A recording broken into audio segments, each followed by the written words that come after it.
बेटे के लिए एक छत के समान होता है। उसका इस संसार से जाना छत के टूट जाने जैसा होता है। लेकिन पिता की यही अंतिम विदाई जब एक बेटा ढोल, ताशे, गाजे बाजे और डांस के साथ नोट लुटाते हुए करे, तो आप इसे क्या कहेंगे?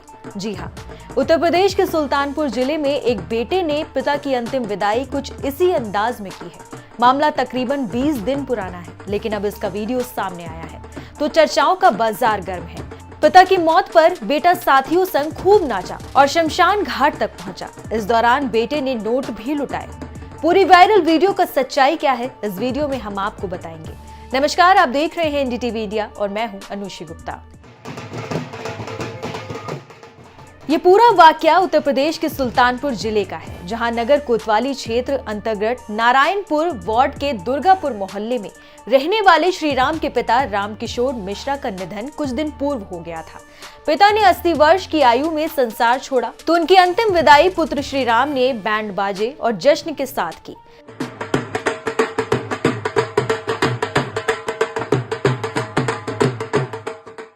अंतिम संस्कार शमशान घाट हतिया नाला पर हुआ, जहां साथियों संग बेटे श्रीराम ने जमकर डांस किया और पैसे लुटाए। 13वीं यानी कि अंतिम संस्कार के भोज में भी बैंड बाजे के साथ लोगों को भोजन कराया गया।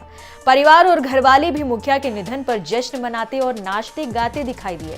ऐसी विदाई पर पुत्र श्रीराम के अपने तर्क हैं कि अंतिम विदाई रोकर करनी नहीं चाहिए। रोने से जाने वाले की आत्मा को तकलीफ होती है। ये भी जीवन का एक उत्सव है और इसी तरह मनाया जाना चाहिए। रो की विदाई करनी ही नहीं चाहिए। रोने के बाद उनकी आत्मा को कहीं ना कहीं तकलीफ होगी, दोबारा तो उनको आना नहीं है। जो चला गया उसको भैया आना नहीं है, तो इसलिए रोना किस चीज का। लेकिन आदमी अपने निजी स्वार्थ में भैया रोता है, किसी की पेंशन नहीं आ रही, किसी कुछ नहीं आ रहा, लेकिन रोना नहीं चाहिए। हमारे हिसाब से जश्न का माहौल था।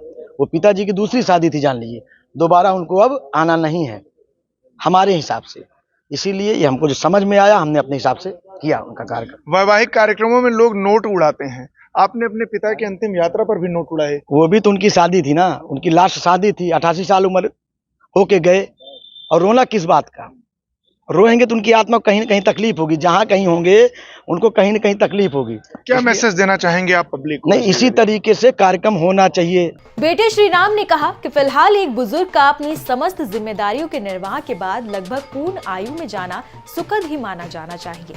अब जहां एक और कुछ लोग इसे उचित नहीं मानते, वहीं कुछ लोग इसे सही भी मानते हैं। अब भविष्य में देखना है कि आज के बदलते परिवेश में समाज इसे अपनाता है या तिरस्कार करता है। इन्होंने जो कार्य किया है वास्तव में सराहनीय है। स्वार्थ में, निज स्वार्थ में लोग पिता के मृत्यु के पश्चात रोते हैं, और चाहे पिता, एक बेटा रोता है कि पिताजी चले गए और मुझे सारी सुख सुविधाओं से अपने आप को विमुक्त होना पड़ेगा। और श्री राम जी ने जो काम किया वास्तव में बड़ा सराहनीय रहा और बड़ा अकल्पनीय रहा।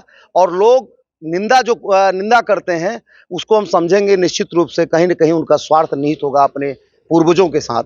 और श्री राम जी ने जो ये रंगारंग कार्यक्रम किया, जीवन में मनुष्य की 2 बार यात्राएं निकलनी चाहिए। और इन्होंने एक बार जब पुत्र पैदा होता है तो खुशियों का एक बाजाओं के साथ, ढोल तबलों के साथ खुशियां मनाई जाती हैं। उसी तरीके से इन्होंने विदाई के समय पिता की मृत्यु के पश्चात किया है, जो बड़ा ही सराहनीय रहा है। मैं इसका समर्थन करता हूँ। एनडीटीवी के लिए दिनकर श्रीवास्तव की रिपोर्ट, सुल्तानपुर, उत्तर प्रदेश।